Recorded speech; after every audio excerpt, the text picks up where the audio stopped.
கண்முன்னே ஆடினால்தான் பெரியதா அல்லது சக்தி பெரியதா என்று உன்னுடைய மனதில் இருக்கக்கூடிய சந்தேக தீரும். பார்வதா, அப்படி என்றால் நீ வீடு திசை பாடு. நான் புரிந்த நடனத்தை இப்போதே புரிகிறேன்.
தில்லையிலே புரிந்த நடத்தை போல் புரிந்தவுடனே இந்த 14 உலகம் கட கட கடவென்று ஆடு கொண்டிருக்கிறது.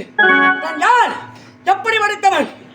நீர், நிலம், காற்று, நெருப்பு என்று சொல்லக்கூடிய 5 பஞ்சபூதங்களை உடையவன் நான். நான் அசைந்தால் அசையும் இந்த உலகம், நான் அசையாவிட்டால் ஏது இந்த உலகம். அப்படி பார்க்கும்போது இந்த சிவனை காட்டிலும் சக்தான் பெரியதென்று உரைத்தாயே, பார்த்தாயா? உன்னுடைய ஆணவத்தை அடக்கிவிட்டு பார்வதா சுவாமி, இதப்பா இருந்தாலும் எதற்காக இப்படிப்பட்ட ஒரு திருவிளையாடலை நான் செய்தேன் என்றால், எதற்காக சுவாமி? பூலோகத்தில் இருக்கக்கூடிய பாமர மக்கள் அனைவருமே ஆண்தான் உயர்ந்தவர், பெண்தான் உயர்ந்தவர் அப்படி என்று பாகுபாடோடு பேசிக் கொண்டிருக்கிறார்கள்.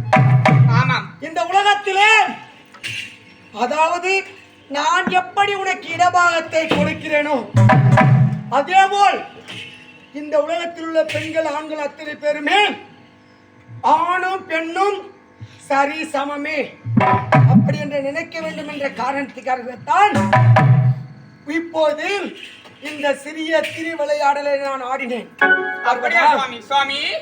இருவருமே சண்டை போட்டு போட்டி போட்டுக் கொண்டிருந்தால் பூலோகத்தில் இருக்கக்கூடிய பாமர மக்கள் என்ன செய்வார்கள்? ஆகினாலே ஆணும் பெண்ணும் சரி சமமே என்பதை எடுத்து காட்டுவதற்காகவே தான் இப்படிப்பட்ட திருவிளையாடலை ஆடினேன். பார்த்தாயா, இந்த கிராமத்திலே பில்வநாத ஈஸ்வரர் சக்தி சமேதனாக இருவருமே அமர்ந்து கொண்டிருக்கிறோம். ஆமா,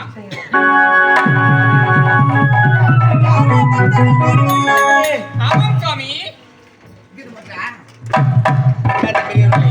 நாடக கலை ரசிகர்களே, உங்கள் அனைவருக்கும் திருவண்ணாமலை மாவட்டம் ஆரணி மாநகரம் இலசு புதுசு எங்கள் ஆரணி தனுசு, இலசு புதுசு எங்கள் ஆரணி தனுசு தனுசு நாடகம் நடத்தி பாசமலர்கள் பாசமலர்கள் நாடகம் இந்த காட்சியோடு நிறைவேறுகிறது.